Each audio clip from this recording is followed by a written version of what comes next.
Hello, I'm Amy Ludwig Vanderwater, and I welcome you to day 47 of Keeping a Notebook. Here is Betsy the writing camper, the spot where we meet. You can see she got something new, a hummingbird feeder. Today's Keeping a Notebook chat is titled, Glue in a Bit of Mail. Hello, writing friends. Welcome back. It's day 47 of Keeping a Notebook. I'm really happy to see you. And today's writing chat is titled, Glue in a Bit of Mail. Now, my favorite writing techniques are the ones that I can use again and again and again, because sometimes when I open up a notebook, I know exactly what I want to write. I have an idea, I'm working on a project, something really struck me, but sometimes when I open up my notebook, it's blank, blank, blank, and my brain feels the same way. So at those times, I like to have different techniques that I can turn to, and I especially like the ones I can revisit. So gluing in mail is just what it sounds like. You find something that came in the mail, you glue part of it in your notebook, and then you write about it. And you really don't know what direction it will take you in. I found this flower catalog. I've been really into flower catalogs lately. I like planting bulbs, and I decided I would rip something out of here, cut it out, and then glue it right into my notebook. I'm keeping it because so that I can maybe order some more flowers, but I'll share with you what I did here on my pages of gluing in a bit of mail.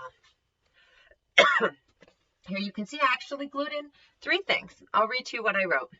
And I did say what I glued in. It says, from the Spring 2020 Brex catalog.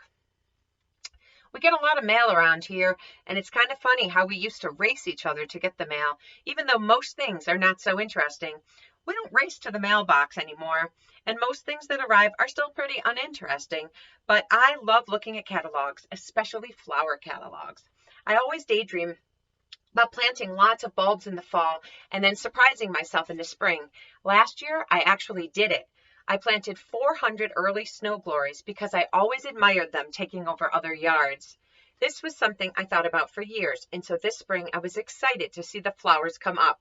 When they took longer than the snowdrops, I worried and got disappointed that they were never going to come up, but they did.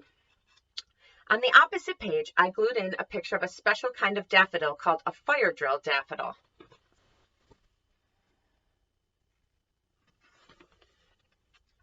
There are many fancy kinds of daffodils in my latest catalog, daffodils with pink centers and lots of extra fluffy petals and orange centers, but I like the plain old daffodils. I like how they feel like old friends, almost like the yellow, as if the yellow daffodils from my first childhood home are the same daffodils I have now.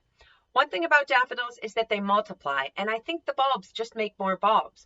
You can separate them and move daffodils to different places. I haven't done this yet, but I think this is the year. More old friends in the grass would be a good thing.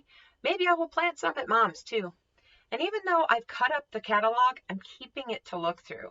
Next time, I may glue in a stamp. Stamps are fascinating. So we can glue anything into our notebook. I could take a card that I received. I could take a little piece of an advertisement and just snip it out and cut it in.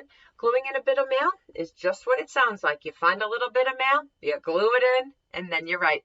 So I hope you get some good mail today. And you know what? Here's a secret to getting interesting mail. Send interesting mail. If you send a card or a letter or a note or a poem or something to someone else with your address, oftentimes you will receive something in return. So I have a couple letters that I owe people. Rachel, I'm looking at you. I have some friends I want to write to, and I will be doing that this weekend. So fill the mailboxes with goodness. Thinking about you. Snip, snip, snip. See you soon. Bye. I had planned to glue in one picture from my mail on these pages, but as I wrote, I decided I needed to glue in more. Feel free to glue in as much mail as you wish, and right away.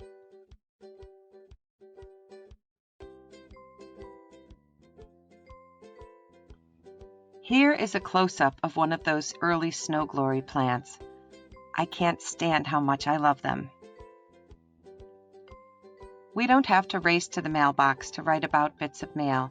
We can choose to write about letters and cards we've received in the past, stamps, things we find in the recycling bin. It's a good idea to ask about writing about someone else's mail or opening something that doesn't belong to us. Happy writing.